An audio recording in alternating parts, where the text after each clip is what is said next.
Here is a Sanyo model DCA 401 amplifier. I'd guess this is from the mid-1970s. And although I have already gone over this with some paper towels, it still looks as if I had found this in a ditch. Well, actually, this is a recent dump find. Here is the back of the amplifier. It's a rather basic model, not too many inputs and only one set of speaker outputs. The power cord has been cut, but thankfully there is enough of it left for me to splice on a new temporary replacement cord. The cover over the speaker protection fuses is missing its screw, which indicates to me that they quite frequently had to replace the fuses in there. That's not good. Here is the inside of the amplifier. This piece in the back was made from aluminium. It is part of the chassis. It has the transformer and the two filter capacitors mounted to it. But then it's folded over and acts as a heatsink for the output transistors.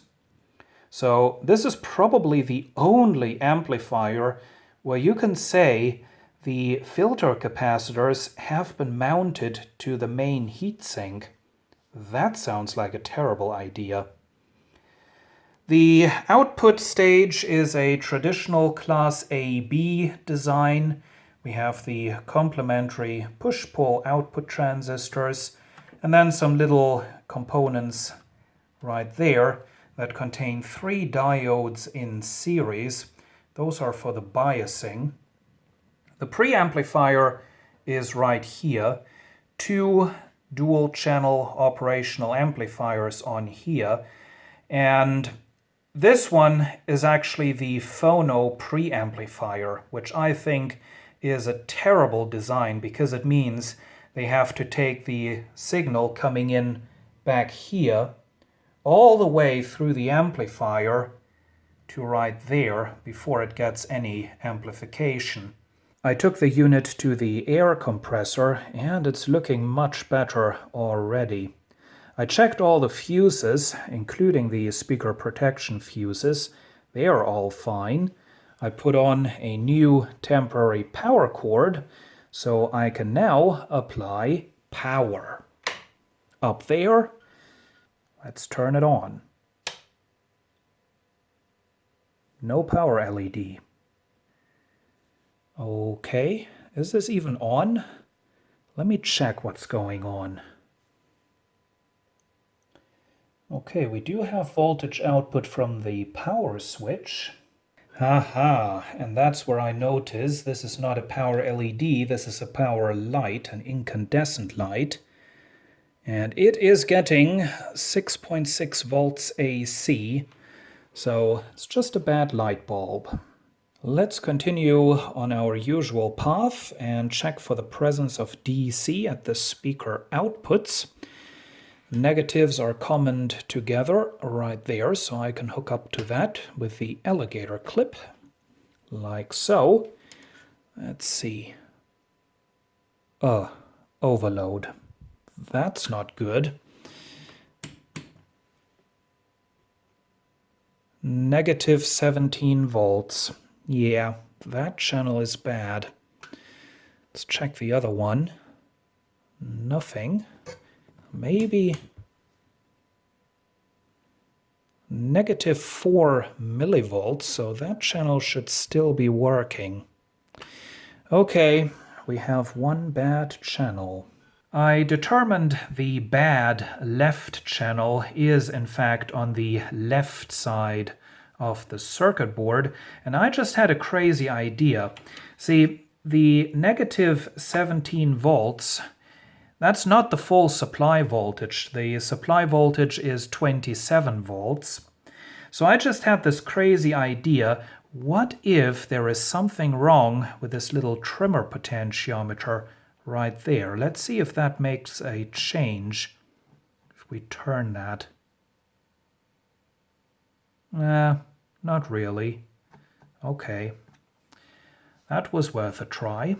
I now have the good right channel connected to the CD player and the test speaker just to see if any signal makes it through there. So let's turn down the volume first. That's a good idea. Now let's apply power.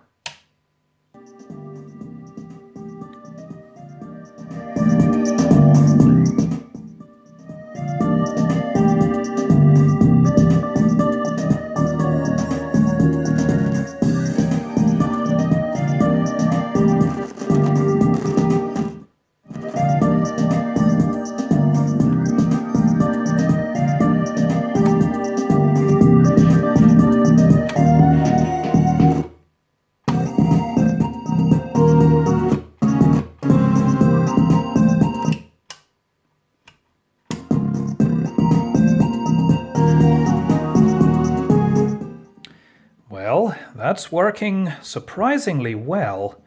Also, all the contacts in the switches and potentiometers are in much better condition than I expected. A little bit of contact cleaner is going to fix that. So, it's now time to take a closer look at the broken left channel, which I have already marked just to make sure that I don't disassemble the wrong side of the board. I took off the bottom panel and I just found what could be a clue to the history of this amplifier. See, right there on the main board it says OTTO. Now, that could just be part of this board number, but this, spoken in German, is Otto, and Otto is one of the biggest German mail order companies. So there is a chance that this was part of the Otto catalog back in the 1970s, because Otto certainly sold enough to be able to get Sanyo to build custom components for them. I now have the NPN transistor removed from the circuit. It's really strange how they mounted this. They could have put it directly onto the circuit board right there.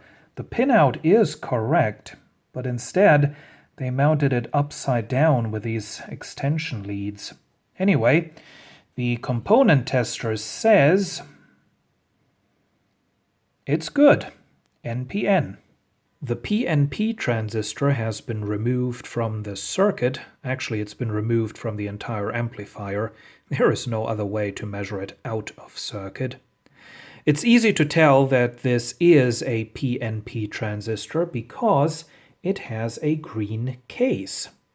And traditionally, the Japanese transistors, when they are black or gray, they are NPN, and when they are green, they are PNP. So, let's see what the component tester thinks about this one. Oh. Yeah. That is a short from collector to emitter, and it doesn't even recognize that there is a base.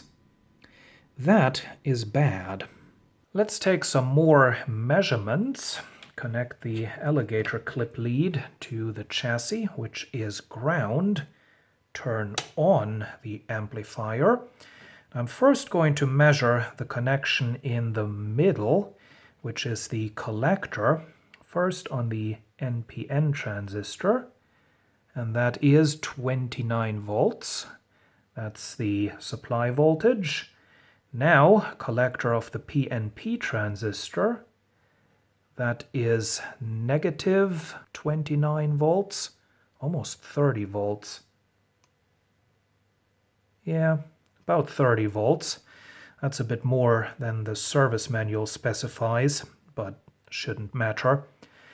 And now is when this could turn into a really complicated repair.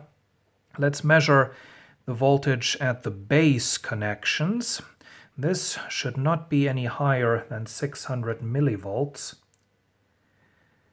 We have 875 millivolts. That should, we can adjust that using that trimmer potentiometer. On the PNP transistor, we have negative 500 millivolts. That's good. That's very good, because that means it's really only that blown PNP transistor. The driver stage has not been damaged. Let's see. The emitters should be 0 or close to 0, which they are. So that's great. So to repair the bad left channel, all I have to do is replace this shorted PNP transistor. So I'll now have to see if I can find a new old stock replacement for this, or if I'll have to get creative and find a different type of PNP transistor with similar specifications that I can use in place of this type. This is all going to take a while, so this is where the video ends. Thank you for watching. Before I leave you, let's see if you've learned something today. Here are two drawers of transistors. One contains NPN, the other one contains PNP. Which one is which? You are not allowed to look up component numbers.